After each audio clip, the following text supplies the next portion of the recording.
Remember Reagan's 11th commandment, thou shalt not speak ill of any fellow Republican? Well, in our fourth story tonight, it wasn't actually Reagan's, it was State Chairman Gaylord Parkinson's.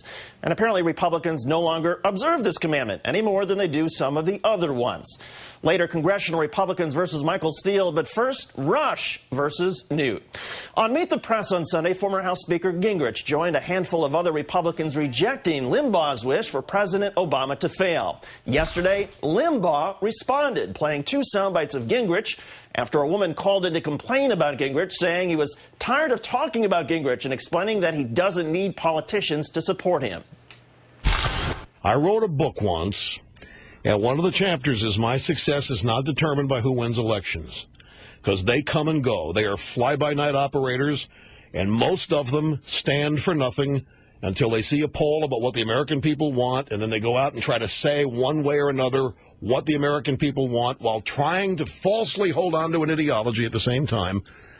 And you can't count on them. You can't depend on them. They will sell you out. They will throw you overboard to save themselves faster, and they'll use you on their way up as often as they can at the same time.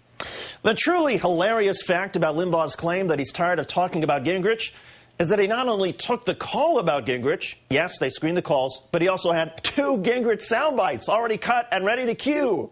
That's entertainment. This is business. RNC Chairman Michael Steele is reportedly under fire now, not for his words. He has canceled recently scheduled interviews, but for his deeds. Namely, Steele gave the Republican House and Senate campaign committees $1 million each to help retire their debt, a crucial step if they want to attract strong candidates for 2010. The problem? According to the newspaper The Hill, previous RNC chairman Mike Duncan had checks 3 times that size written and ready to go until Steele came in and slashed them. Joining us once again is the former chairman of the DNC and a former presidential candidate himself, Howard Dean. Governor Dean, historically for Republicans, is this the standard cannibalism realignment after losing power? Is there something different going on here? There's something different going on here. The Republicans are usually much more disciplined than we are. I got quite an interesting welcome to Washington when I came here, but we settled down and we did the work we had to do, and everybody worked together, and we were able to get huge majorities in the House and the Senate and elect a president. This is unusual for the Republicans. They really do usually keep their disagreements behind closed doors, and it's quite a soap opera, I must say. Would Democrats prefer to have Republicans united around a polarizing figure like Rush Limbaugh, or does this suggest that perhaps there is room on the GOP side for something of a uniter who's more moderate? Well, I think ultimately they're going to have to do what we did. We were really hampered by some of the things that we did in the 70s and so forth, and especially on the spending side. And we pulled together. We really, with a lot of people's help over a 15-year period, rebuilt the Democratic Party.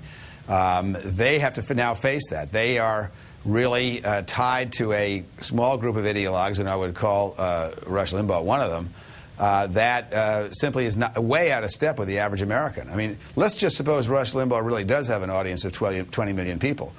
You can't get close to winning the presidency with 20 million voters. And for the 20 million people he has, he's alienating tons and tons of other middle-of-the-road moderate Americans who don't want to hear this stuff anymore. Barack Obama won because he said it was time for Americans to work together. The Republican Party hasn't yet figured that out, and they're going to have to do it in order to succeed. I think they will succeed. How fast?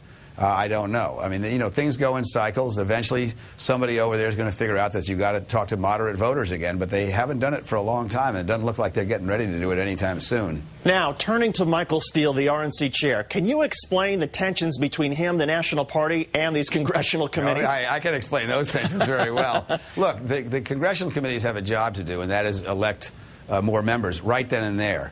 Look, and I don't want to presume to tell the Republicans how to run it, but when I came to the DNC, we had big problems. And my job was to restore the party in terms of making sure we had an operation in every single state that was competent, that we got along well with the state parties, that we had a database that worked.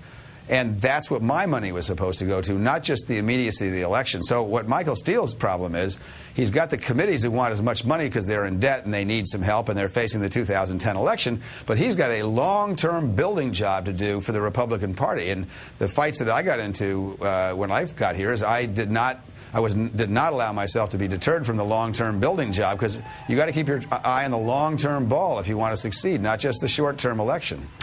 But if Michael Steele has now lost the elected Republicans, the Republicans on these congressional committees, and he's lost the confidence of the folks like Rush Limbaugh, what does he do now? Well, I think he can recover, but he's got to start standing up to the right wing of the party. As long as the Republicans live in terror of the right wing, they're not going to win many elections.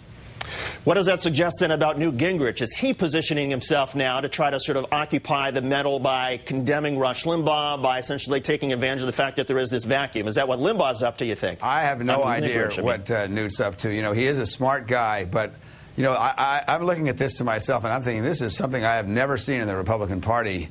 I mean, even after Goldwater, they were relatively disciplined about moving back to the middle, and Nixon finally triumphed. This is a spectacle I've never seen in my lifetime in the Republican Party. I can't wait to see what the next chapter is. And then does it mean that strategically it makes a big difference that the Democratic Party can somehow figure a way to keep it going? Well, that's right. I mean, they have to have two things. They have to be disciplined, well-organized, and rebuild their party, and we have to screw it up. And hopefully we won't screw it up. I think we talked in the previous segment, the health insurance bill is the key for us. If we pass health insurance pretty much the way the president wants, I think it's going to be very hard to beat us in 2010. That's the, you know, it's going to take a while to turn around the economy, and I think the average American is going to see the economy turn, but not improve dramatically by the elections in 2010.